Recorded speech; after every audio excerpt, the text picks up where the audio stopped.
Good morning. It is day 77 on the Appalachian Trail. Somebody had asked me why include days 73, 4, 5, and 6. Well, I'm trying to keep a running tally on how many days I've been, quote, on trail since I started. And if I skip those days, then that kind of gives a fictitious answer to how long it's taken me to hike the Appalachian Trail, because zeros, they come and go. So I need to include them in my count.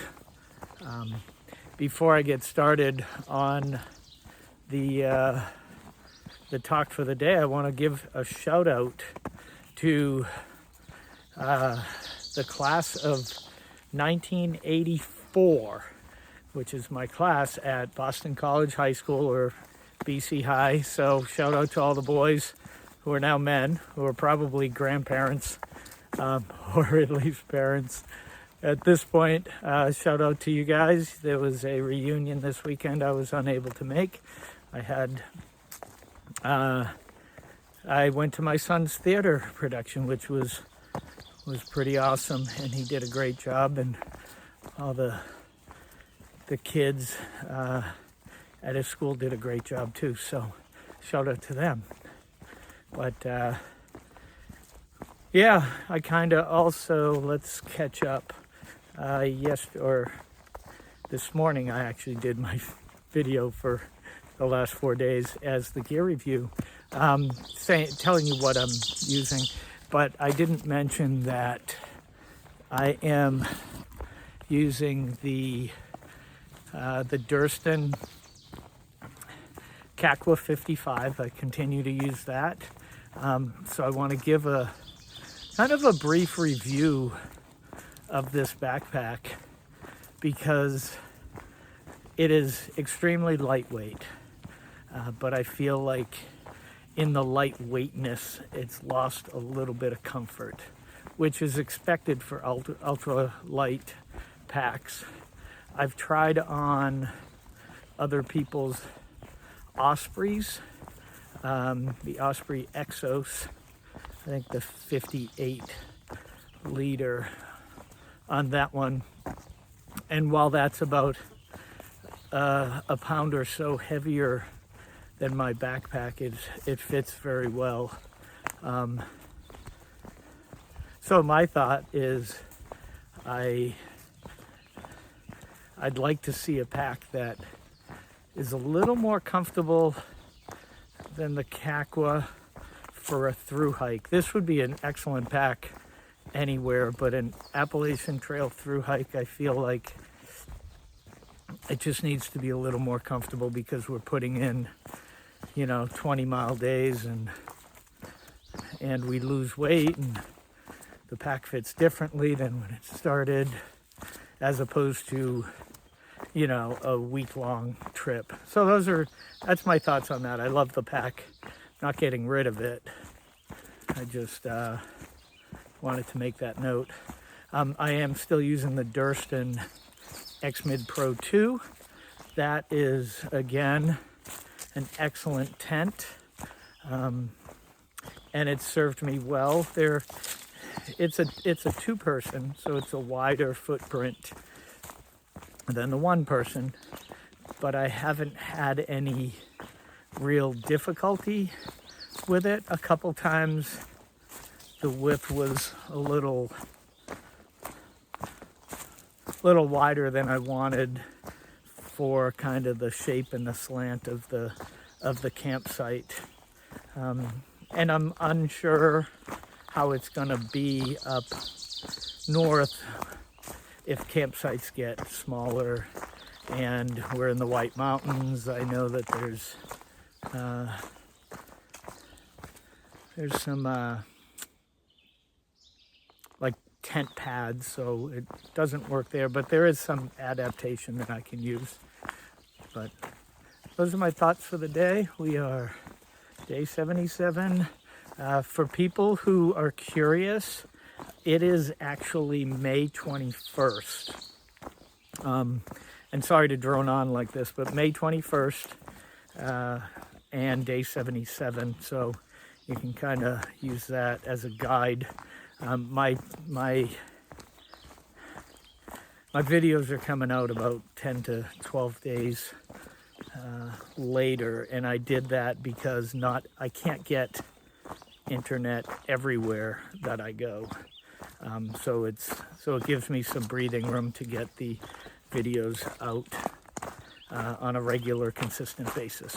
So that said, let's turn our attention to the trail, and we'll see how far we can go today. At mile 20 is the half-gallon challenge. I don't believe I'm going to do the half-gallon. I'll probably maybe just get some ice cream and a soda. That'll be my treat. But I'm filled up with Spam today. I think I have Spam and pepperoni is the only thing I'm going to eat today. So we'll see how that goes. I will get a resupply in Furnace, whatever it's called, Pine Grove Furnace. So that's it for right now. Yeah, you got to check this out. This is the softest, smoothest trail so far on the Appalachian Trail. I think it was my sister or brother-in-law that asked me, or that commented, that it seems like all the trails are nice and smooth and, you know, easy to walk on. Well, the reason why I video during those periods is because it's easier for me. If I'm going up the rocky stuff or down the rocky stuff, well, can't really video, but this is just a quiet, beautiful forest. I'm gonna sand.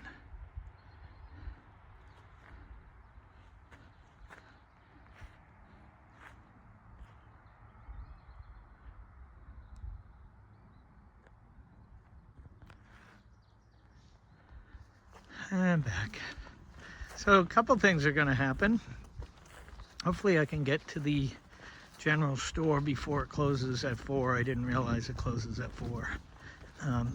I'll probably get there at my pace at 3:30, so should be fine.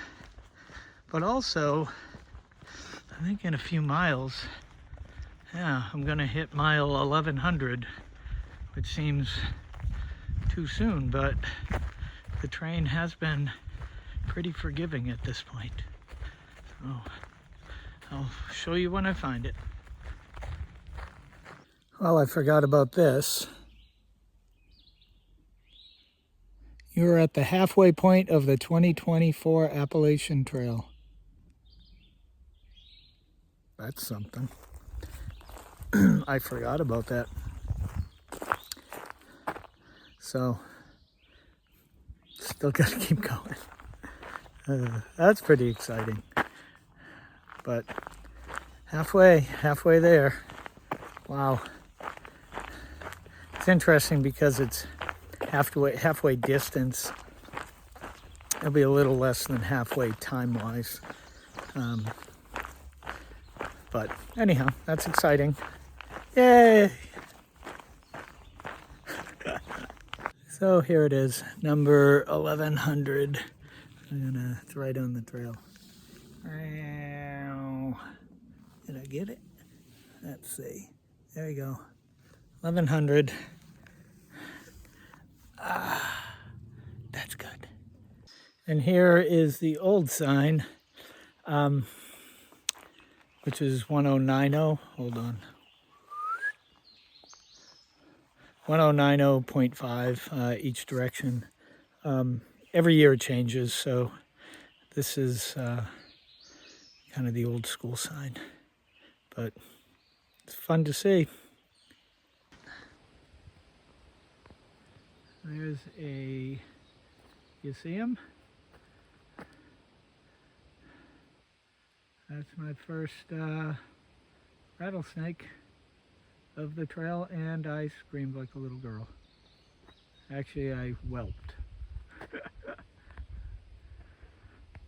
He at least knew, he warned me. And away he goes. Wow. All right. I gotta give him a minute to get a little further away. But there you go. He was a big boy. So I just did a little version of the half-gallon challenge. I had 2 pints of ice cream. I'm calling that dinner. And then I'm gonna continue up trail to see if I can find a campsite for the night. There's a shelter in 7, but I've already done 20. I don't need to do 7 more. So we'll see. So I was gonna do 20 yesterday. I got to the mansion Pine Grove Furnace, and they said it was haunted, and they said it wasn't really worth the stay. So I did another 7 and ended in this campground shelter, and I will be heading out tomorrow on the day 78. So this ends day 77.